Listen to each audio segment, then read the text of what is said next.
Estamos en la lección consumado está. Y el texto está en Juan 19.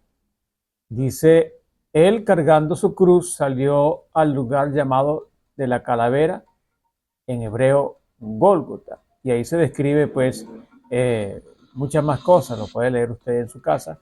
Juan 19, 17 al 22. Allí nos muestra que Pilato dispuso una inscripción en latín, griego y hebreo que decía Jesús Nazareno. Recuerden que esta semana estamos hablando del tema la hora de la gloria, la cruz y la resurrección. Y el tema de hoy es consumado está. Decíamos que Pilato dispuso una inscripción en latín, griego y en hebreo que decía Jesús Nazareno. Esa fue la inscripción que dispuso Pilato. Como rey de los judíos decía esa inscripción. Usted la puede buscar en Juan 19, 19. Los líderes religiosos querían que Pilato pues modificara esta inscripción, pero Pilato se negó a modificarla. Como testigo mudo, la inscripción permaneció de la verdad acerca de Jesús y como uno de los indicadores, o como uno de los indicadores de Jesús, o de que Jesús en este caso está entronizado en la cruz como rey. Suena paradójico, pero así es. Aquí estaba Jesús, verdaderamente el rey o su rey, el rey de los judíos, perdiendo o pendiendo en este caso de una cruz como un vulgar criminal. Un poder superior a Pilato y a los judíos había dirigido la colocación de esa inscripción sobre la cabeza de Jesús. Era la providencia de Dios.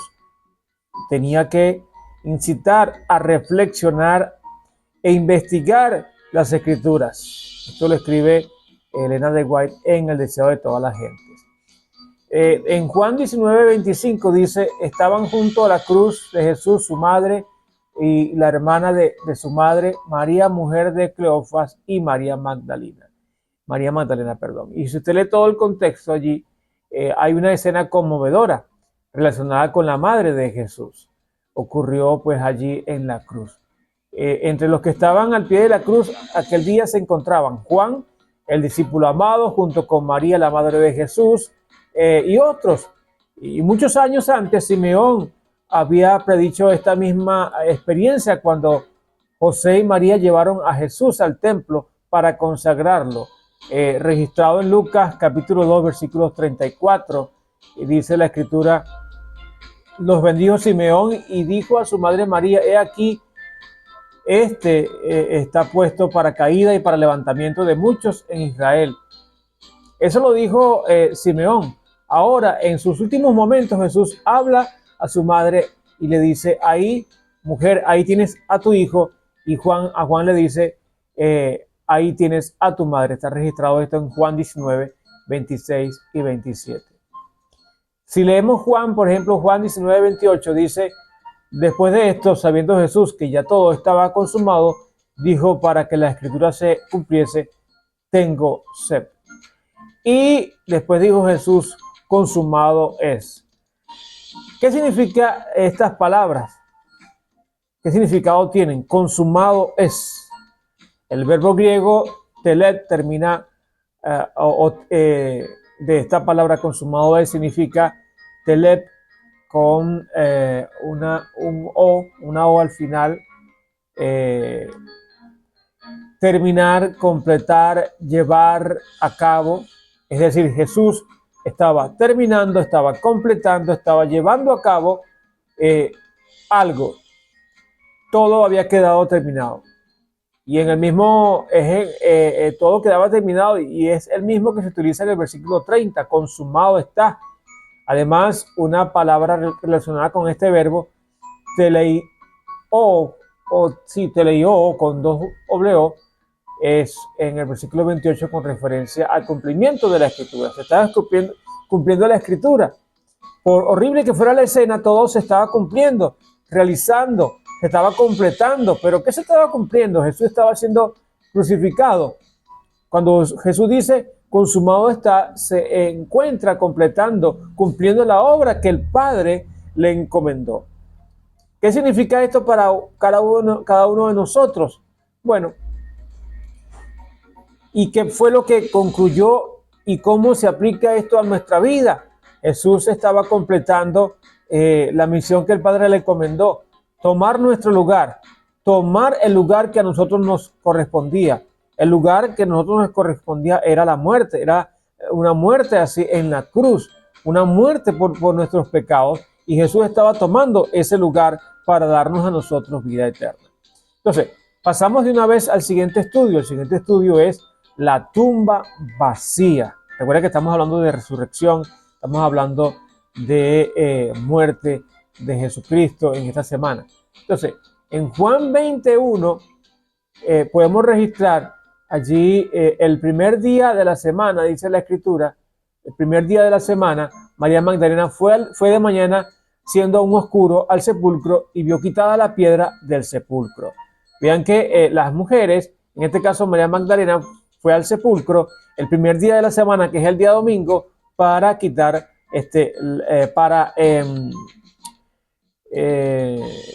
llevar aromas para el cuerpo de Jesús. Y vieron, o en este caso María Magdalena registra la Biblia, vio que la tumba estaba con la piedra removida, estaba vacía. Jesús murió un viernes por la tarde y resucitó el domingo muy temprano. Como el sábado estaba cerca, cuando fue sepultado, Juan 19:42 dice, allí pues por causa de la preparación de la Pascua de los judíos y por aquel sepulcro estaba cerca, pusieron a Jesús. Como estaba el día de reposo cerca, entonces, el sepulcro también estaba cerca, entonces Jesús fue puesto allí en la tumba. Y Jesús descansó el día de reposo, que es el sábado. Entonces, el proceso de sepultura se hizo de una manera apresurada porque venía o llegaba el día de reposo. Por mucho que amaran a Jesús, sus seguidores guardarían el día de reposo y no fueron al sepulcro durante las horas sagradas, durante el día sábado. Es un día sagrado. Por ejemplo, Marcos 16:1 lo dice.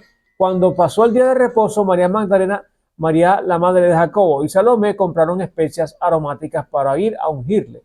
Y Juan 23:56 nos dice, y vueltas, dice Juan, Juan 23:56, prepararon especias aromáticas y ungüentos y descansaron el día de reposo conforme a el mandamiento. Entonces, allí, después del sábado, algunas mujeres compraron especias para llevarlas al sepulcro el domingo de mañana. Para su sorpresa, la piedra había sido movida y el sepulcro estaba vacío. Allí no estaba Jesús. María Magdalena fue una de las primeras en llegar al sepulcro y corrió rápidamente a contar a Juan lo que había visto. Los dos hombres entonces corrieron hacia allá, hacia la tumba. Juan se adelantó a Pedro y llegó primero y se inclinó, miró adentro y vio los lienzos con los que habían envuelto a Jesús, pero no entró. Pedro, en cambio, entró y vio los lienzos. Vio también el lienzo que había estado sobre la cabeza y el rostro de Jesús, pero no estaba con el resto de los paños y estaba doblado y puesto aparte. Juan 20:8 dice, entonces entró también el otro discípulo que había venido primero al sepulcro y vio y creyó. ¿Qué implica el paño puesto aparte y puesto doblado? Interesante pregunta, ¿no? Después de que Pedro entrara al sepulcro, entró también Juan. Eso lo dice Juan 20:8. Vio y creyó. ¿Por qué el hecho de ver los lienzos de la tumba y el paño del rostro puesto a un lado y doblado hizo que Juan creyera que Jesús había resucitado? Porque esto fue lo que creyó Juan. Juan creyó que Jesús había resucitado. Para responder esta pregunta es necesario reflexionar en primer lugar acerca de por qué la tumba estaría vacía.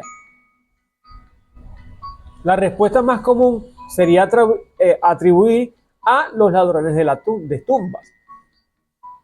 Es decir, que había ladrones de tumbas que se habían llevado pues el cuerpo de Jesús. Pero estas aplicaciones o esta explicación no es satisfactoria, al menos por tres razones. En primer lugar, Mateo dice que la tumba estaba custodiada.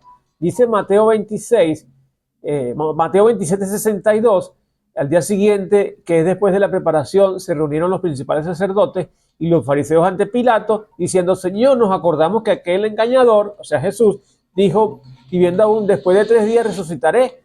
Manda pues que sean colocados allí soldados, dice todo ese relato de la Biblia.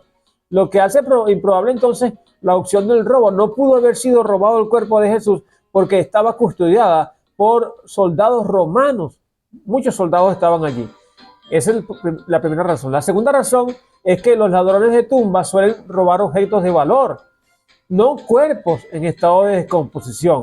Una persona entra a robar un cuerpo y si quiere hacer a entrar a una tumba, él espera que el cadáver se descomponga y pase mucho tiempo, muchos meses, para poder entonces sacar los huesos. Entonces no es posible que haya sido los ladrones de tumba, porque ellos van a robar cosas de valor, no un cuerpo en estado de descomposición. En tercer lugar, los ladrones de tumbas tienen prisa y no doblan los lienzos de las tumbas. Es decir, no lo hacen de manera tranquila y delicada como estaban estos lienzos, como estaban estas telas allí dobladas. Entonces no es de extrañar, pues, que cuando Juan vio el paño doblado, creyera entonces que Jesús había resucitado. La pregunta es, ¿crees tú que Jesús resucitó?